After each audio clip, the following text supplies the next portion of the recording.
आत्मा निर्लेप है, उसको न कोई शस्त्र से काट सकता है, न अग्नि में जला सकता है,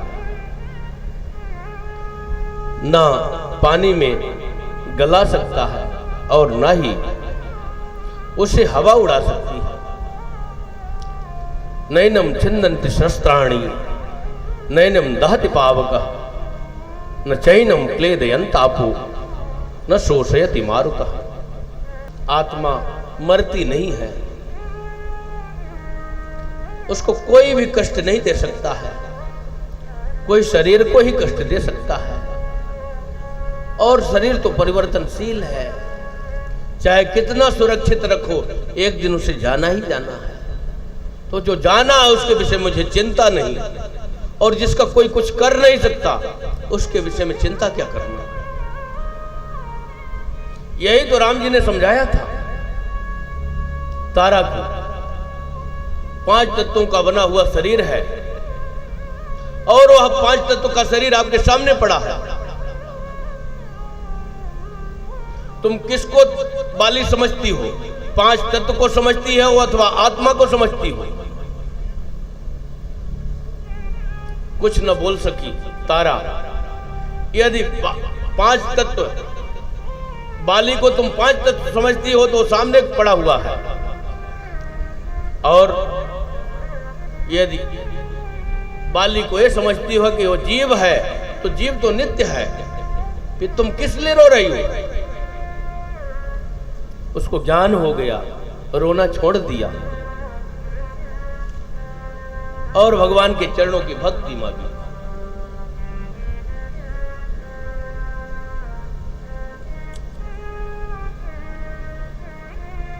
श्री जड़ भरत जी महाराज कहते हैं, आत्मा निर्लेप है,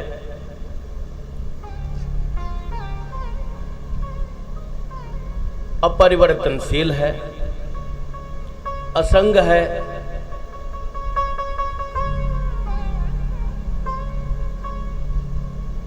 उसमें कोई भी बाहरी प्राणी पदार्थ का कोई भी प्रभाव नहीं पड़ता है। तो फिर महाराज ये आपने कह दिया, मैंने सुन लिया, एक ज्ञान कैसे हो, पक्का ज्ञान कैसे हो जाए?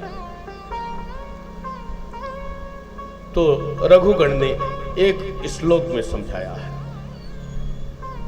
रघुगणेत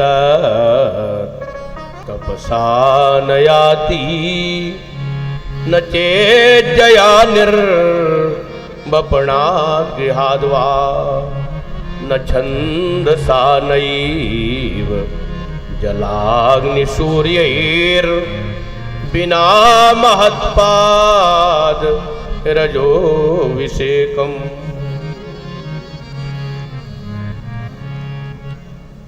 हे रघुगण, यह जो ब्रह्म ज्ञान है, आत्मज्ञान है, यह न बहुत अधिक तपस्या करने से प्राप्त होता है, न घर छोड़ करके वन में चले जाने से यह आत्मज्ञान प्राप्त होता है, न ही बहुत अधिक पढ़ लिख लेने से आत्मज्ञान प्राप्त होता है, न ही बहुत अधिक सदाचार का पालन करने से ज्ञान प्राप्त हो जाता है। सूर्य भगवान को अर्घ्य देने से यह जल प्राप्त ज्ञान प्राप्त नहीं हो जाता, पर प्राप्त किससे होता है? महापुरुषों के रज का सेवन करने से प्राप्त होता है।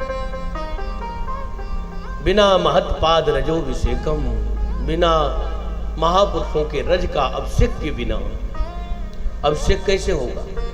जब हम पीछे पीछे चलेंगे तो उनकी रज उड़ेगी, धूल उड़ेगी और मेरे सिर में लगेगी, मैं कृतकृत्य हो जाऊंगा। इसका मतलब क्या हुआ?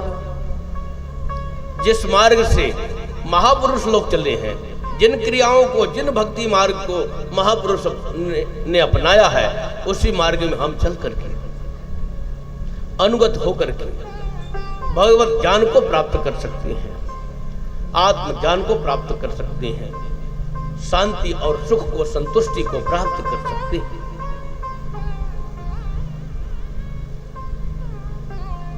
मनमुखी ज्ञान नहीं है, यह परंपरागत ज्ञान है। भागवत का भी ज्ञान परंपरागत है। ऐसे जो भी ब्रह्म ज्ञान है सब परंपरागत है। सीतानाथ समारंभाम रामानंदार्य मध्यमाम अस्मदाचार्य पर्यंताम वंदे श्री गुरु परंपरा। जो परंपरा से ज्ञान प्राप्त है, ऐसे परंपरा का महत्व है। महापुरुषों ने जो किया है वो हम करेंगे तो अवश्य करके हमें भगवत प्राप्ति होगी। महत्यनः येन गतः स पन्तः। मार्ग क्या है? जो महापुरुष लोग किए हैं वही करना मार्ग है। देखो, वेद शास्त्र पुराण, इनकी भाषा समझना अत्यंत कठिन है। तो फिर इसको कैसे समझा जाता है? हमारे सरकार ने प्रपत्ति दर्शन में लिखा है, इसको महापुरुषों के चरित्र से समझा जाता है।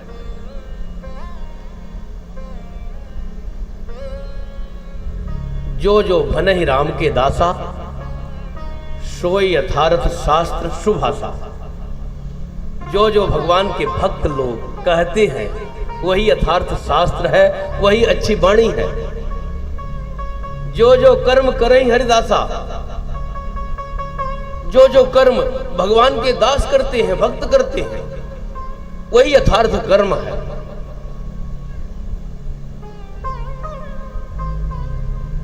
जिस रहनी को भगवान के भक्त अपनाते हैं वही यथार्थ में रहनी है। इसलिए वैष्णव जनों का साथ करके, वैष्णव माने भगवान के भक्तों का साथ करके,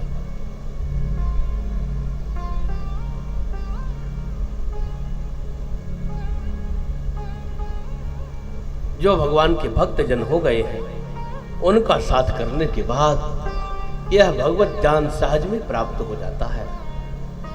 जिसको प्राप्त करने के लिए बड़े बड़े योगी जन अनंत काल तक योग समाधि करते करते नहीं प्राप्त करते हैं। योगियों के लिए भी दुर्लभ है। वह सहज में भक्तों का साथ करने से जीव को प्राप्त हो जाता है। सत्संग की महिमा बताई और महापुरुषों का महत्व बताया। मैं भी पूर्व में भरत नाम का राजा था और हिरण के संग से, मृग के संग से मुझे मृग बनना पड़ा। इसलिए समस्त संगों को छोड़ करके महापुरुषों का संग ही,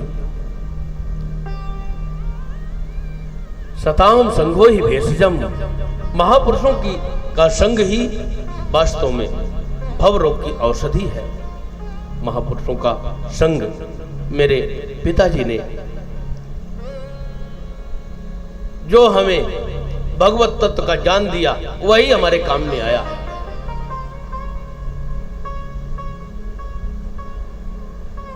वास्तव में तुम यह जो समझते हो मैं राजा हूं, सारी प्रजा मेरे सेवक हैं, यह मिथ्याभिमान है। इसको छोड़ो। न कोई सेवक है न कोई स्वामी है, सभी भगवान से पैदा हुई है, सबका सम्मान करना चाहिए। श्री राम में सब जग जानी, करो प्रणाम जोर जुग पानी। हमारे सरकार इतने बड़े महापुरुष थे, अपने शिष्यों को भी अभिवादन करते थे हाथ जोड़कर। भैया सबको हाथ जोड़ करके प्रणाम करती थी। शिष्य तो छोटा होता है ना, उसको आशीर्वाद देना चाहिए, लेकिन सबको प्रणाम करते थे। अपने भगवान का नजारा उनमें देखते थे। और तुम राजापन के अभिमान में आकर के किसी को भी पालकी में जोड़ सकते हो। सहयोग किसी से भी लिया जा सकता है, लेकिन किसी को अपना नौकर हम नहीं समझ सकते हैं। हमारा सहयोग कर रहा है, हमारे यहां नौकर है, वो भी हमारा सहयोग कर रहा है, उसको सहयोगी समझना चाहिए, नौकर नहीं समझना चाहिए। अभिमान संसार में पटकता है और भगवान संसार से पार करती है। इसलिए अभिमानी न बन करके भगवान की भक्ति को अपनाना चाहिए, निराभिमान का रास्ता अपनाना चाहिए। श्री पेपाजी महाराज गागरोन के गढ़ के राजा थे, लेकिन जब गुरुदेव की शरण में गए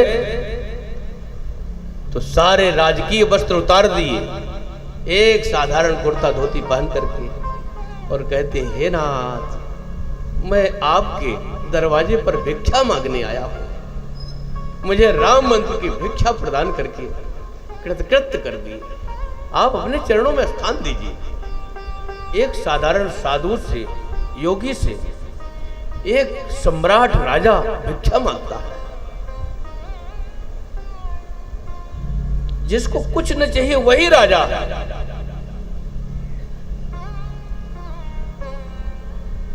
जिसको चाहिए वो तो भिखमंगा है। इसलिए भीख भी मांगो ऐसा कि फिर मांगना ना पड़े,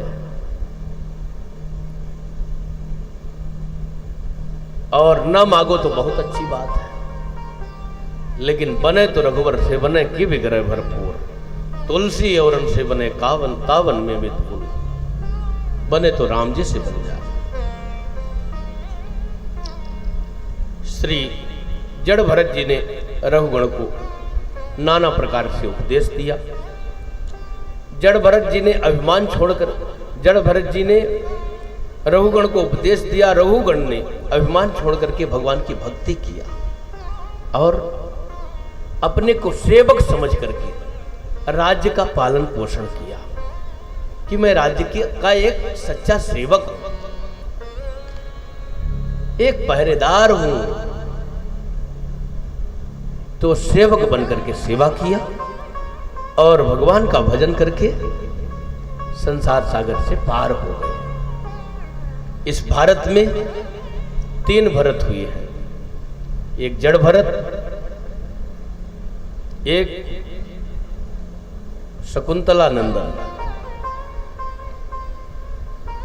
भरत जी महाराज जो कर्म योगी है, और तीसरे भरत राम भ्राता प्रेम योगी, एक ज्ञान योगी, एक कर्म योगी, एक भक्ति योगी।